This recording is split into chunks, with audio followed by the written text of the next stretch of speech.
मिळालेलं काहीच नाही, आकर्षण सगळे नाही जमणार.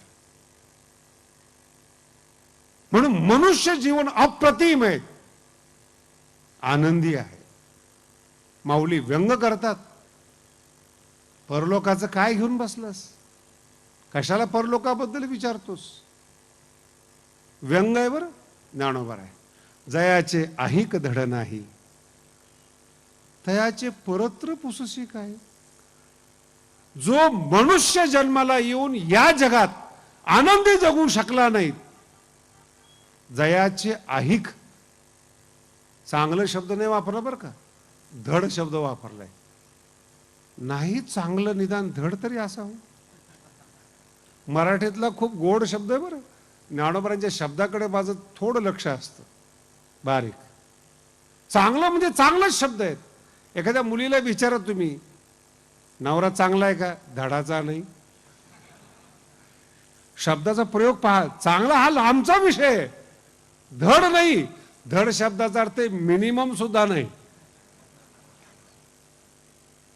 एखादं घर असेल, एखादं बोलणं असेल, धड शब्द वापरला जातो. कमीत कमी धडाचं तरी बोलावं. चांगलं नाही बोललं कुणी एखादा माणूस तर काय म्हणतो, धड तरी बोल. चांगलं कमीत कमी, चांगल्यातला सगळ्यात लहान शब्द म्हणजे धड आहे. मराठीची विशेषता आहे धड. तो शब्द ज्ञानोबा या जगासाठी वापरतात. मनुष्य जीवनात येऊन आनंदी नाही जगला, ठीक आहे, धडाचं तरी जग. जयाचे अहिक धड नाही, चांगला शब्द नाही, धड नाही. अशा मूर्ख माणसाच्या बद्दल तयाचे परत्र पुसशी काही, हे व्यंग आहे. सुंदर पृथ्वीवर जन्म येऊन मानवासारखं शरीर प्राप्त होऊन बैलासारखा राबला. पुढचे शब्द फार विचित्र आहेत, रुक्मिणीचे शब्द आहेत. अशा माणसाबद्दल काय बोलावं. जयाचे आहे, तो कोण आहे हे महत्वाचं नाही आहे, शब्द आहे का, व्यंग आहे. म्हणून तरुण पिढी कमीत कमी हे जीवन चांगलं करण्याचा प्रयत्न करते. आई बापाचा विरोध होतो, शक्य आहे, ते होणार, अजून तर जास्त होणार.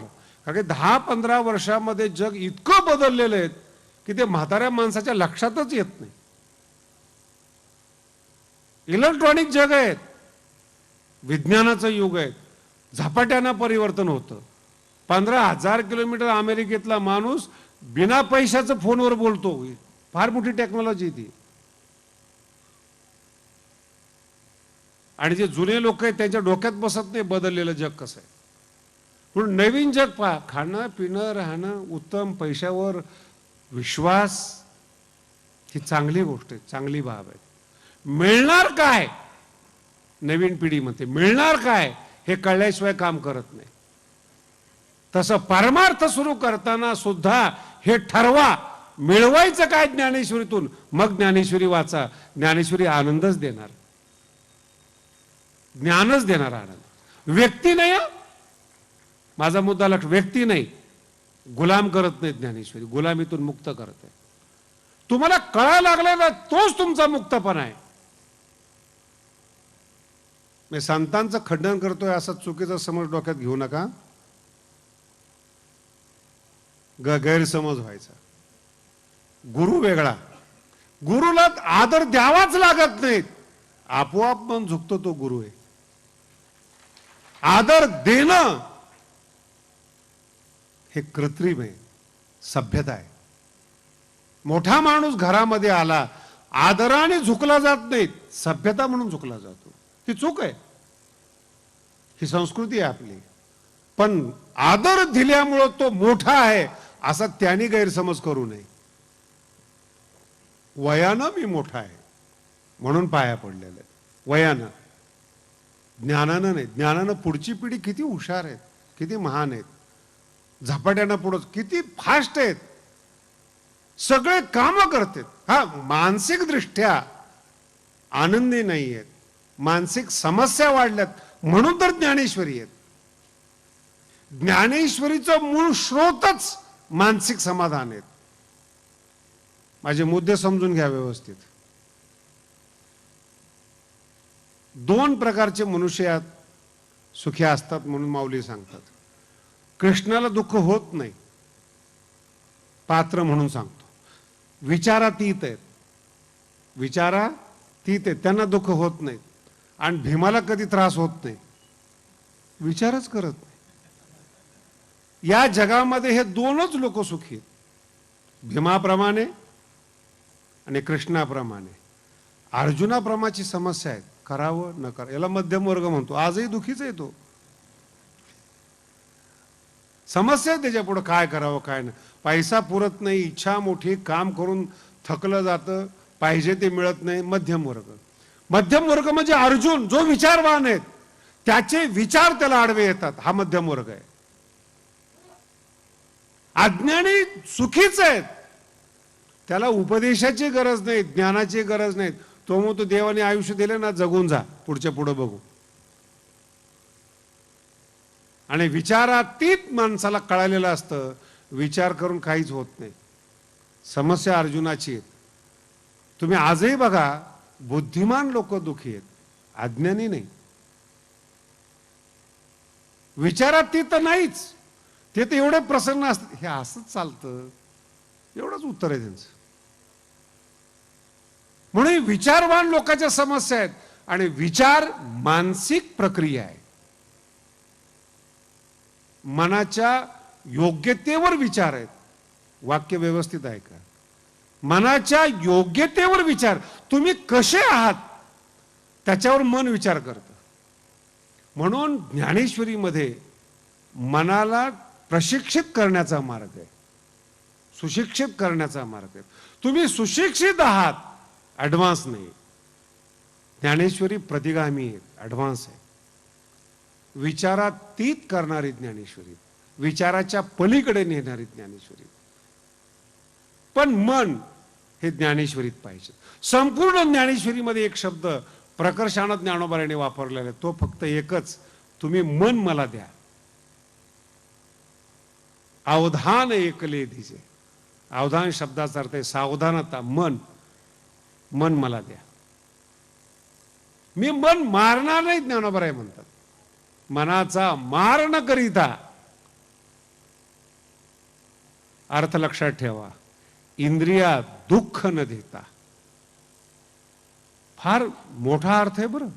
इंद्रिया दुःख न देता. वारकरी संप्रदायामध्ये इंद्रियाला त्रास होईल अशी एकही साधना नाही. म्हणून लग्न जरी केलं संप्रदायामध्ये तरी सुद्धा तुम्ही संत होऊ शकता, इंद्रिया दुःख न देता. भागवत परंपराच अशी. तुम्ही सगळा अभ्यास करून पहा, ज्ञानोबांच्या अवतीभोवती सगळेच संत लग्न झालेले आहेत. माऊली म्हणत नाही ब्रह्मचारीचा असला पाहिजे. आता ब्रह्मचारी म्हणतात ब्रह्मचारीचा असावा, हा भाग सोडू दे. पण ते म्हणणारे सुद्धा असतात का नाही ते पण प्रश्नचिन्ह आहे.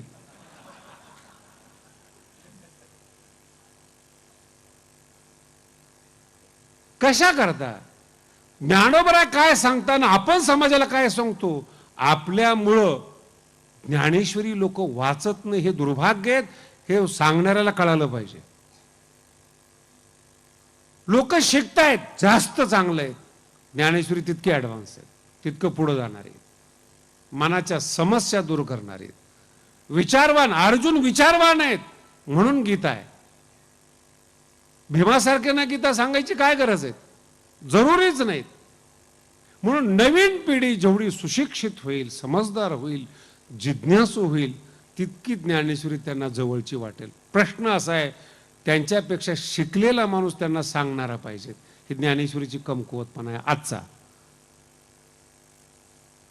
आमच्यातले काही लोक, आणि ज्ञानेश्वरीचं संप्रदायाचं एक वेगळं वैशिष्ट्य, आमच्यातले बरीचशी लोक कीर्तन करतात, ज्ञानेश्वरी प्रवचन करतात. मराठीमध्ये आमच्यातले खूप गोड शब्द, काही काही शब्द समजण्यासारखे आहेत बरं का. नवीन नवीन गादीवर बसलो तेव्हा या भागातले लोक आले, मराठी फार वेगळी वापरतात. ग्रामीण भागातले लोक पण श्रद्धावान, जे कागद घेऊन आले, बाबा तुमचा कोणता दिवस घालायचा? मराठी आहे ना ते. तुमचा कोणता? म्हणजे जो वाटेल तो घाला, ह्याच्यापेक्षा काय.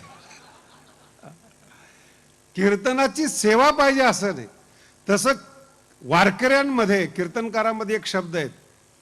जर एखाद्याने कीर्तन केलं तर कीर्तनकार कीर्तनकाराला विचारतात, कीर्तन कसं झालं? ते म्हणतात अभंगावर बोलला.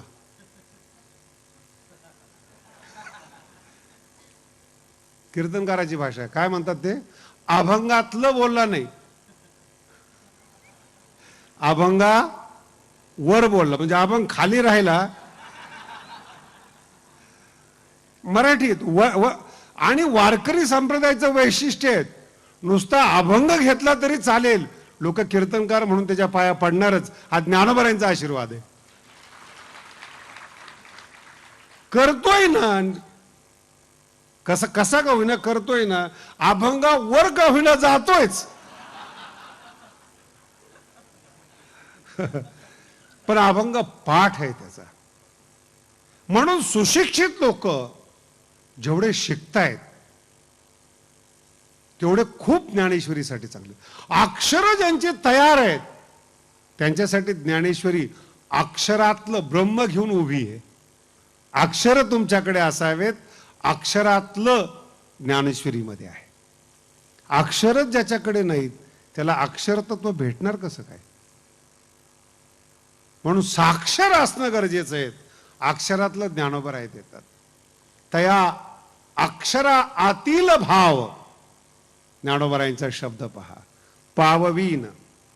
अक्षरा आत, शब्द वरचे. ज्ञानोबराय जाग करून ज्ञानेश्वरी लिहिताना सांगतात, माझ्या ज्ञानेश्वरीतले शब्द आहेत ना, हे टरफल आहेत. ज्ञानेश्वरी जेव्हा तुम्ही वाचाल, ज्ञानोबराय शिकवतात कशी वाचावी. ज्ञानोबराय म्हणतात ज्ञानेश्वरीतले शब्द हे टरफल आहे,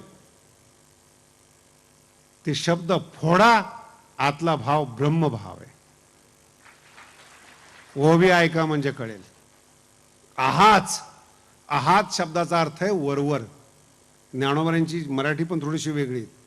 आहाच बोलाची वालिप फेडीजे, शब्दांचं टरफल काढा. आहाच बोलाची वालिप फेडीजे आणि ब्रह्मेची या अंगा घडीजे. ब्रह्मेची या अक्षरात ब्रह्म आणून ठेवले ज्ञानोबरांनी. हे महाराष्ट्राचं मराठीचं भाग्य आहे. नाही लक्षात येतं आपल्याला. कुवत कमी पडते, आपली क्षमता कमी पडते, शिकवणारे कमी पडतात, ज्ञानेश्वरीतला भाव देणारे कमी पडतात. इतकी महान ज्ञान. एका शिकलेल्या लोकांनी मला विचारलं, त्यांनी कुठेतरी युट्यूबला ज्ञानेश्वरी ऐकली असेल, मला विचारलं, मला ती ज्ञानेश्वरी चांगली वाटते पण ती मराठीतच नाही का? केवढं मोठं महाराष्ट्राचं दुर्भाग्य. शिकलेला माणूसाला हे माहिती नाही की ज्ञानेश्वरी मराठीतून आहे. हा काळ आहे. अजून 50 वर्षानंतर नाशिक, ठाणे, पुणे, मुंबई आहेत ना, सगळे मराठी माणसांची मुलं इंग्रजीमध्ये कॉन्व्हेंटमध्ये शिकतायत. उद्या ज्ञानेश्वरी वाचतील का न वाचतील समस्या आहे. ज्ञानेश्वरीच्या ज्ञानाला महाराष्ट्र मुकू नयेत ही ज्ञानोबरांच्या चरणी प्रार्थना आहे. ये मराठीच्या नगरी ब्रह्मविद्येचा साक्षर होणं चांगलं आहे. भाव कळाला पाहिजे, ज्ञानेश्वरीतला मुद्दा कळाला पाहिजे. तृप्त मन होतं, महान मन. म्हणून नवीन पिढी चांगली आहे. कुठेही अंधश्रद्धा ज्ञानेश्वरीत दिसणार नाहीत, अंगात येणं दिसणार नाही, चमत्कार ज्ञानेश्वरीत दिसणार नाही. चमत्कार करू नका म्हणून सांगणारी ज्ञानेश्वरी. काय चमत्कार असेल? आनंद घ्या ज्ञानेश्वरीतला. म्हणून जितकी नवीन पिढी शिकलेली आहे तितकं, पण त्या पिढीत आपण कसं वागावं, आपलं मन कसं ठेवावं, ही ज्ञानेश्वरी आपल्याला शिकवते. म्हणून नवीन पिढीमधला आवडता जो गुणधर्म आहे ना, तो जो आवडला तो मी तुम्हाला सांगतो. अलिप्तपणा हा नवीन पिढीतला गुणधर्म आहे, जो जुन्या लोकांना सहन नाही होत. ज्ञानेश्वरी त्या अलिप्तपणाला प्रोत्साहित करते. अलिप्तपणा म्हणजेच वैराग्य आहे. लोकांचा कमीत कमी संबंध यावा हीच ज्ञानेश्वरी शिकवते. शिकलेली लोक पहा तुम्ही, कमीत कमी संबंध ठेवतात. आपण त्यांना नावं ठेवतो, आपलं कर्तव्यच आहे ते, कळत नाही म्हणून नावं ठेवतो. पण तुमचं दुःख त्यांनी का सहन करावं याचा विचार करा ना तुम्ही. मूर्ख तुम्ही आहात, बुद्धिमान लोकांनी तुमचं दुःख का सहन करावं? त्यांच्या इतकं त्यांच्या बरोबर जर तुम्हाला वाटता येत नाही, ते काही बोलत नाही, 2 मिनिटात बाजूला जातात. कळलं तर पाहिजे ना तुम्हाला. अत्यंत पुढे गेलेली पिढी आहेत, अज्ञानी माणसाचं दुःख सहन करत नाही, अलिप्तपणा ठेवते. नवीन पिढी म्हणते कमीत कमी दुःख व्हायला पाहिजे. ज्ञानेश्वरीमध्ये तुम्ही संपूर्ण वाचा, तुकोबारायांचं जीवन वाचा. एकांत म्हणजे काय? कमीत कमी जनसंपर्क. जेवढ्यात काम होतं आपलं तेवढंच जनसंपर्क. संसारामध्ये तुम्ही वापरताय ना, मन लागत नाही संसाराला, शरीर लागतं. ड्युटीवर मन जाऊन फायदा नाही, ड्युटीला शरीर लागतं. म्हणून परमार्थामध्ये काहीच संसार आडवा येत नाही, त्याचं हे मूळ कारण आहे. शरीराने कर्तव्य कर्म करा, काल सांगितलं तुम्हाला मी. कष्ट करा, कर्तव्य कर्म करा, पैसा कमवा, शरीर आहे ते, शरीर कमवा. योगीराज म्हणजे काय? शरीर नीट ठेवणारा योगीराज, शरीराला दिव्य करणारा योगीराज, शरीराला महान करणारा योगीराज. जे स्वतः योगीराज आहेत, तुमच्या ढेऱ्यात त्यांना सहन होईल का? काय काय महाराज लोकांना 2 माणसं लागतात उठायला, आणि त्यांनी सांगायचं जीवन चांगलं जगा, आपलं बघा. किती खावं याचं ज्ञान नाही. मी टीका करतोय असं नाही, ह्या ओव्या आहेत. माझा अर्थ असं घेऊ नका बरं का सामान्यपणे. परमार्थ करत असताना ज्ञानोबराय सांगतात, रसनेंद्रियाचा अंकिला, जिभेच्या आहारी गेलेला मनुष्य रसनेंद्रियाचा अंकिला. अंकिला कळलं ना, आहारी जाणं. रसनेंद्रियाचा अंकिला का निद्रेसी जीवे विकला, तो नाही म्हणितला अधिकारी या. परमार्थात त्यांनी माळच घालू नये. याच्या विरुद्ध आहेत. परमार्थात कुणी बोलतच नाही म्हणून लोक माळ घालतात. काय भाग्यवान आहेत. अत्यंत खडतर परमार्थ आहे, कष्टकरी परमार्थ आहे. शरीर चांगलं ठेवा. या काळात किती नवीन पिढीमध्ये सेन्स वाढलाय बघा तुम्ही.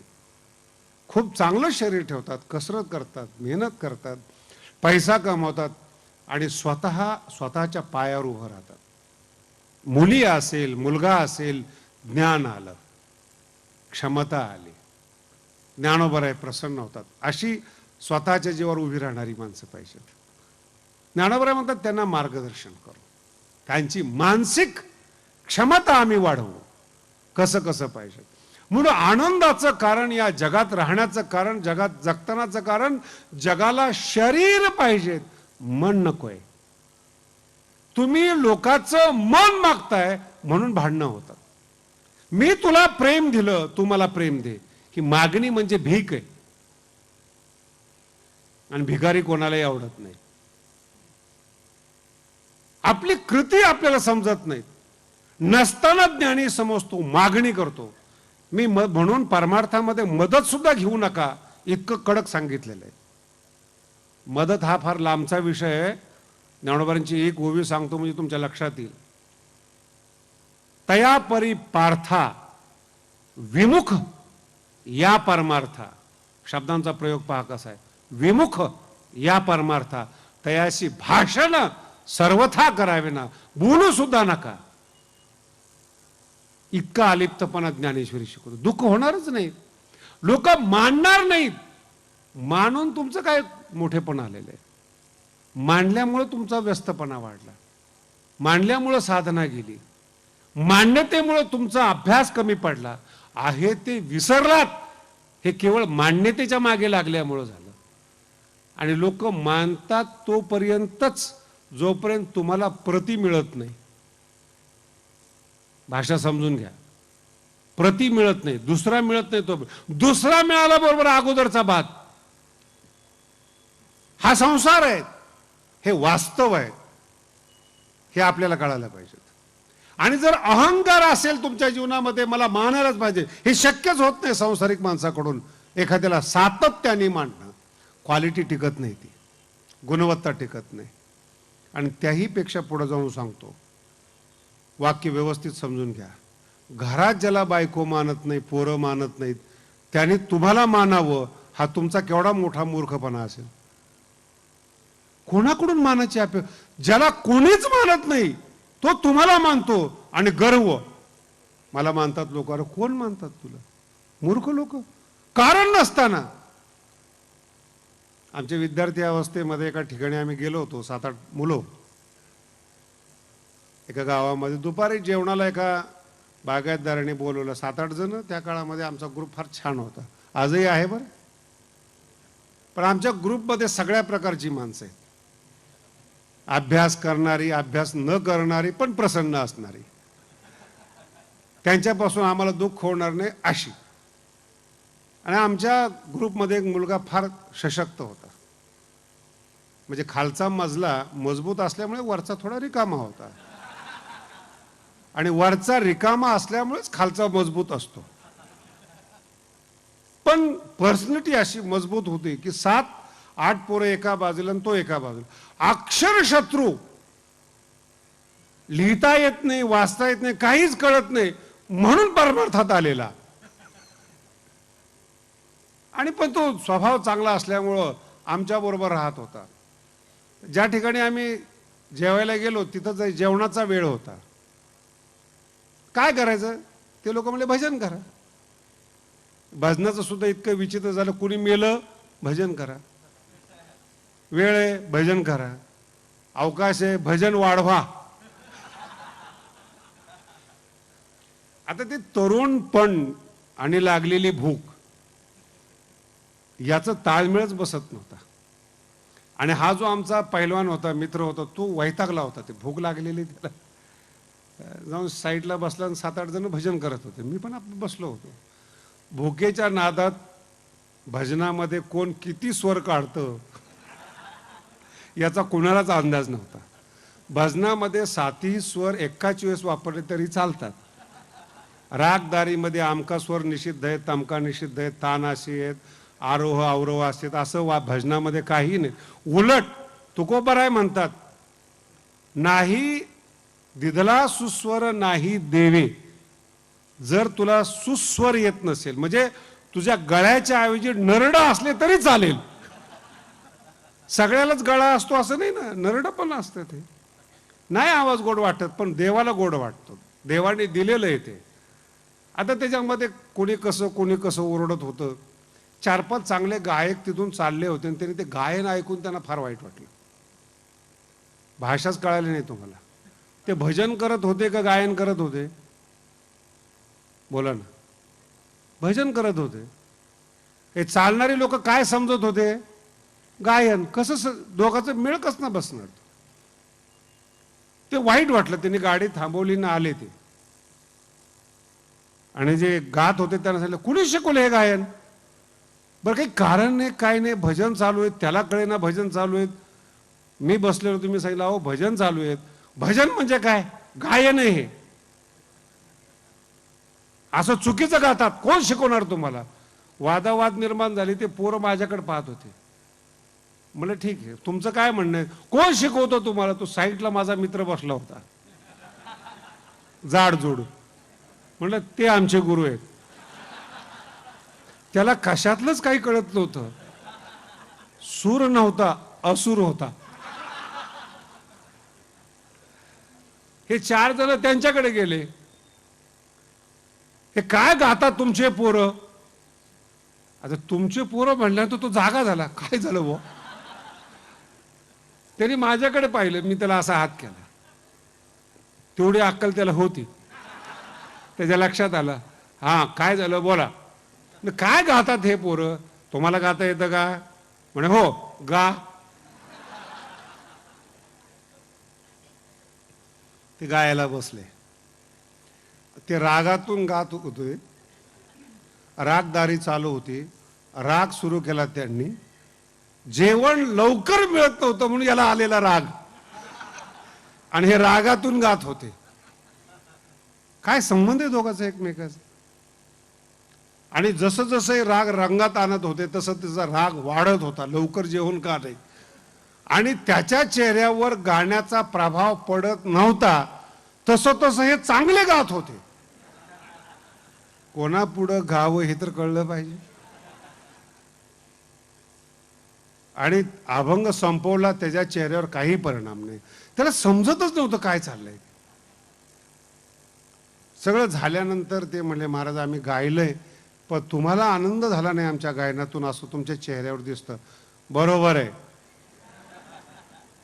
पण तुम्ही एक अभंग आहात. गायकांनी विनंती, तुम्ही एक अभंग आहात. त्याला काही समजतच नाही ना गायचं काय. त्यांनी पुन्हा माझ्याकडे पाहिलं, म्हणे त्याला बोलवा, कारण मी सांगितलं होतं ना. मी म्हटलं काय, महाराजांना एक अभंग म्हणायला लावा. हे महाराज महान गायक आहेत, गल्ली बोळामध्ये गात नाहीत. पुण्यामध्ये यांच्या मैफिली असतात, तुमचा नंबर द्या, जेव्हा यांची मैफिल असेल तेव्हा आम्ही बोलू. मी अजूनपर्यंत त्याला बोलवलेलं नाही.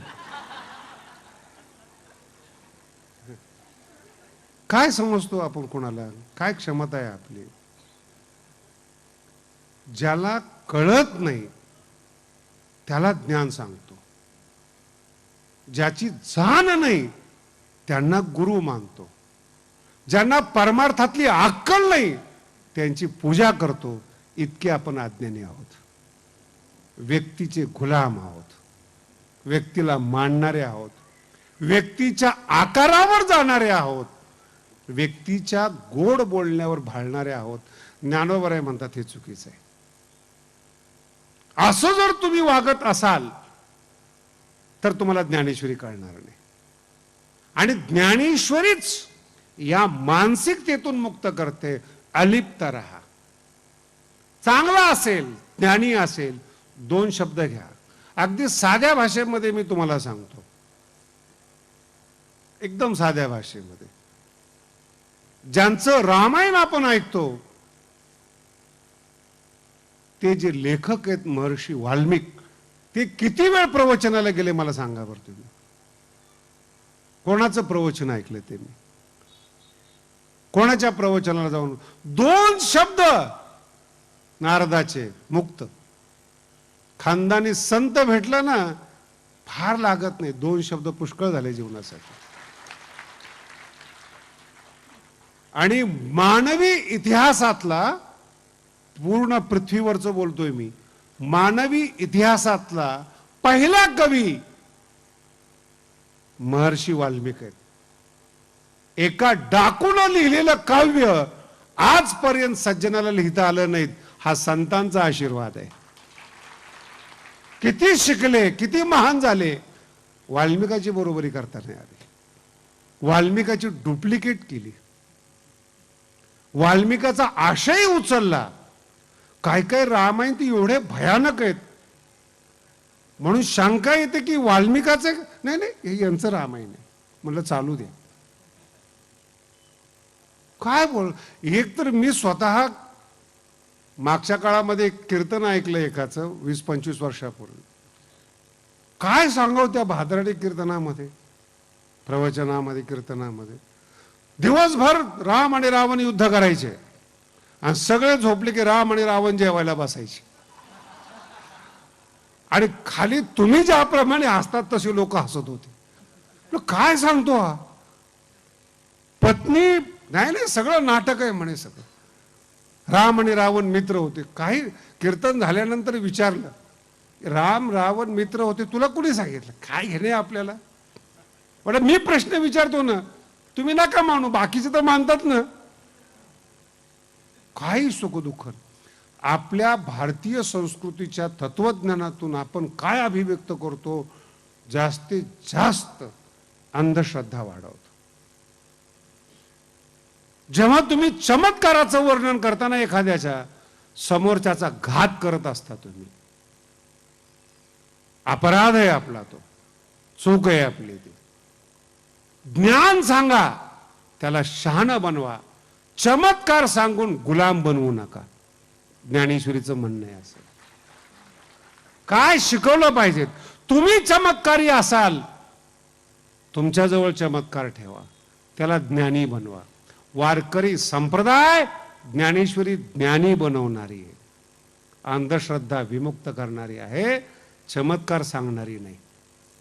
पुढचा विषय आपण मध्यंतरानंतर पाहू.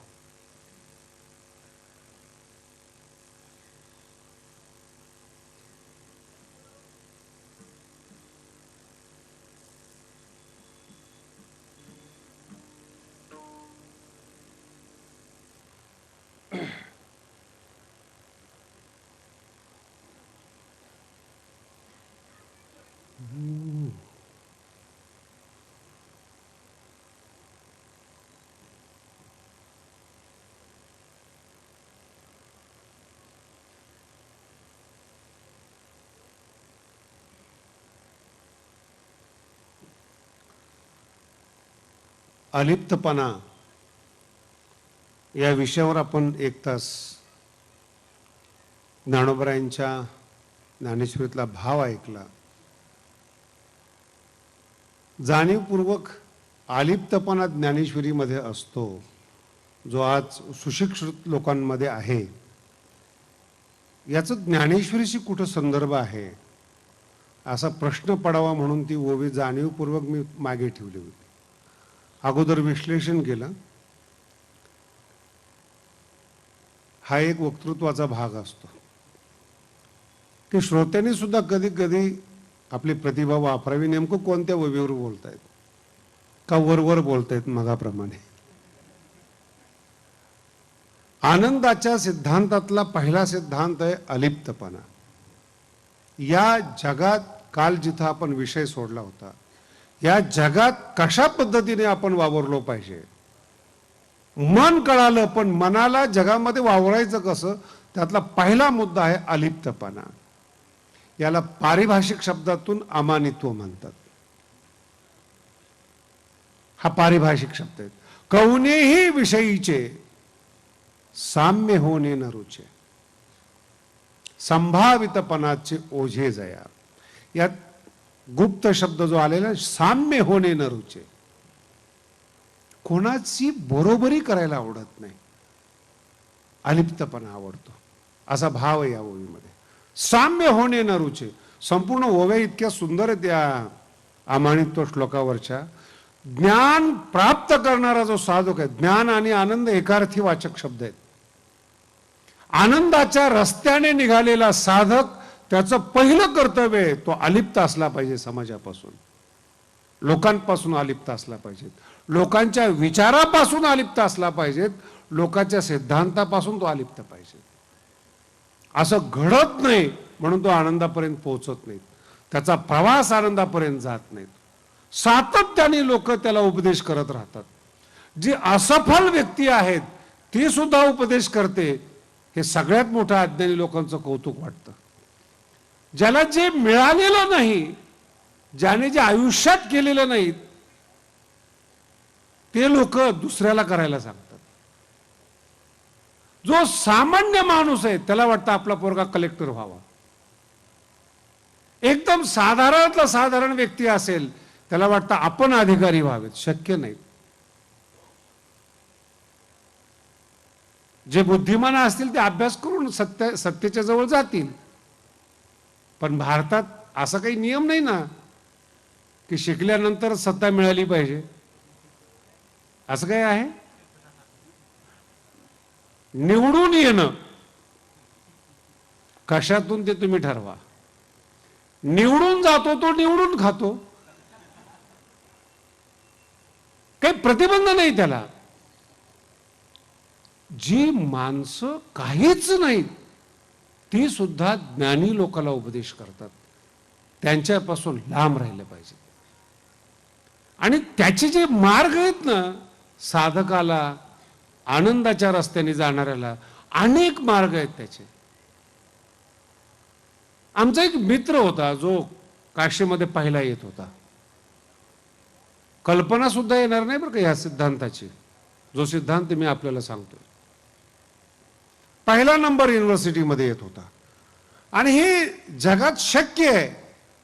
4 माणसं तुमच्या बरोबर असतात, तुम्ही जात असताना 4 माणसं जळतातच, मत्सर करतातच.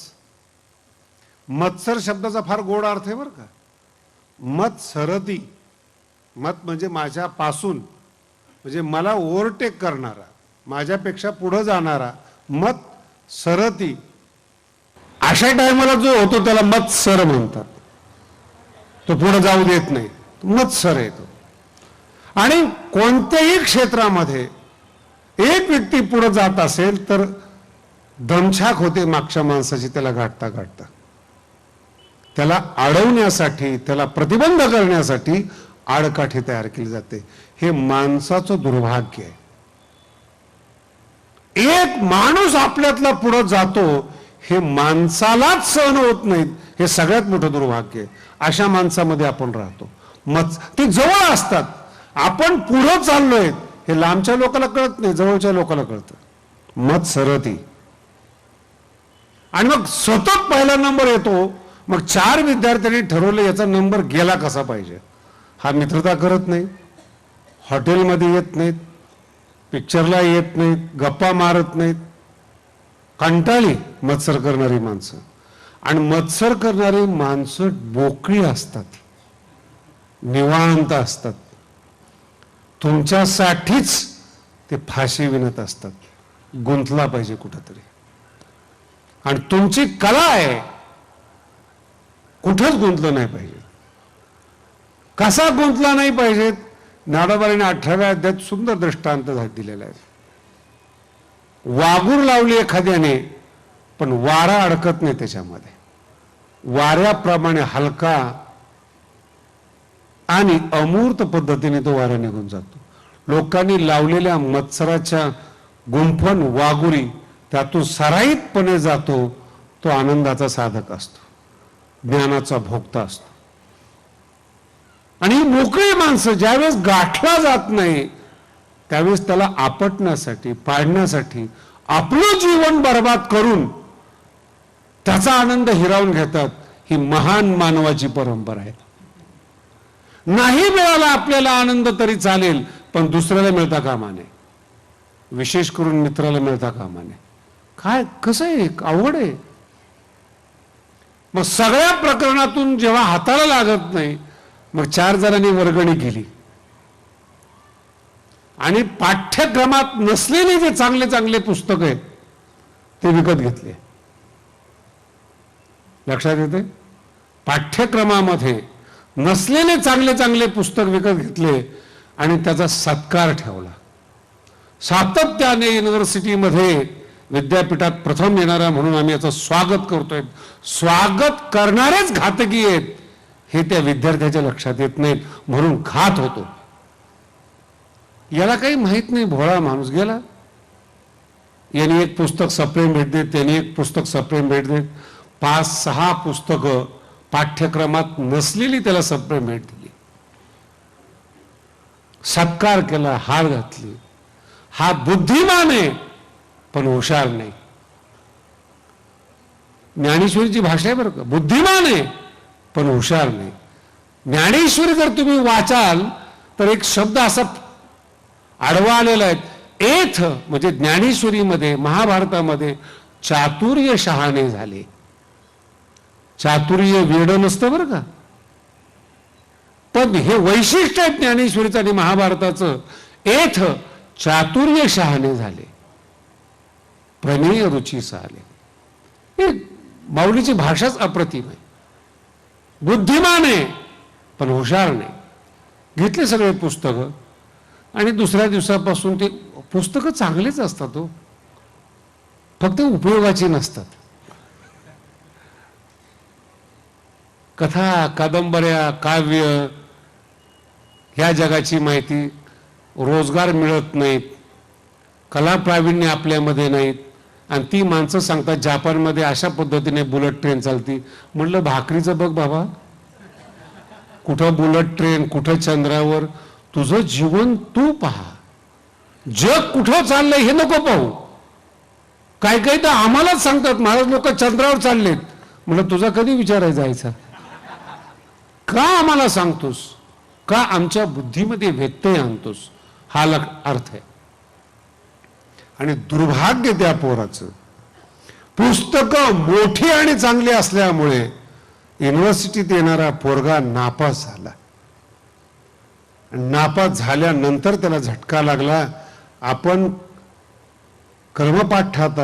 पाठ्यक्रमातला अभ्यास केला नाही, नको ती पुस्तकं वाचले.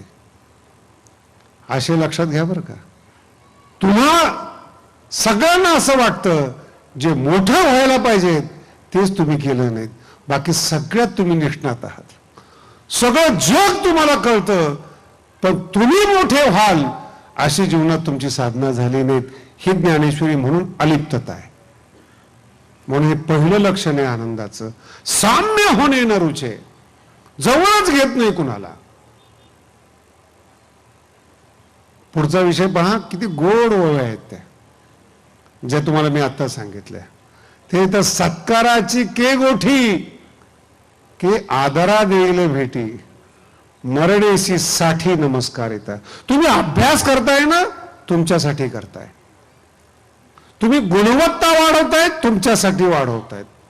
का सत्कार घेता लोकांचा? काय तुम्ही जगावर उपकार करताय मोठे होताय म्हणून? तुम्ही गुणवान आहात म्हणून लोकांनी सत्कार केला पाहिजे? कशा करता ही भावना मनामध्ये ठेवतात? बालिश भावना ही सत्काराची. तुम्हाला आनंद पाहिजे आणि लोक सत्कार करतात. या दोघाचा आनंदाशी काही संबंध नाहीत. आज लोक हार घालतात, तेच हरवतात, हे लक्षात यायला वेळ लागतो. सत्कार करणारी माणसंच निंदक असतात, हे कळायला वेळ लागतो. वारकरी संप्रदाय अतिशय वेगळ्या पद्धतीचा आहे आणि फार मजबूत संप्रदाय आहेत. मानसिकताच लक्षात येत नाहीत वारकरी संप्रदायाची. ज्या आळंदीतून भगवान श्री ज्ञानोबारायला जाती बाहेर काढलं, वाळीत टाकलं, ज्ञानोबारांनी जागा बदलली नाही, प्रदेश बदलला नाही. ज्ञानोबारांची ताकद पहा कशी, न बोलता जिथून जाती बाहेर काढलं, वाळीत टाकलं, तीच लोक आज म्हणतात अरे ती ज्ञानराजा. सत्कार नाही, असत्कार करणारे आरती करायला लावतात, याचं नाव आहे संत. बदलत नाही जागा. तुकोबारायांचं जीवन पहा, जिथे अंगावर यवन थुंकला तिथंच नाथ महाराज राहतात. आपण गल्ली बदलतो, भावकी बदलतो, काय काही माणसं धर्म बदलतात. या धर्मात नको, त्या धर्मात नको, इथे नको. नाही, कुठेही जा माणसं सारखी. शब्द आहे ज्ञानोबारांची भाषा, कुठेही जा माणसं सारखीच. ज्ञानोबारांचे एक दृष्टांत फार अप्रतिम आहे, जुना आहे पण समजण्यासारखा आहे. एका मुलीचं लग्न झालं आणि त्या नवऱ्याला मारायची सवय होती. जुनं सांगतोय बरं का. मारायची सवय 2 टाइम, सकाळी मारायचा, संध्याकाळी मारायचा. हा ज्ञानेश्वरीतला दृष्टांत आहे बरं का. ती कंटाळी रोज मार खाऊन, सोडून दिलं त्याने नवऱ्याला आणि दुसरं लग्न केलं. त्याला 4 टाइम मारायची सवय.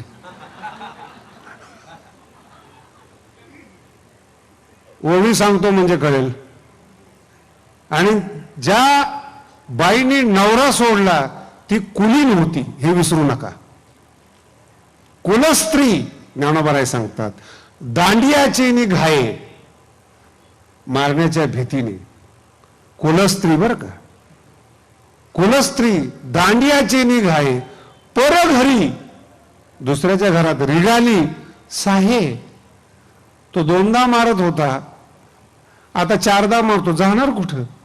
मग वाटतं तिला 2दा मारणाराच चांगला होता, मग आली कशाला?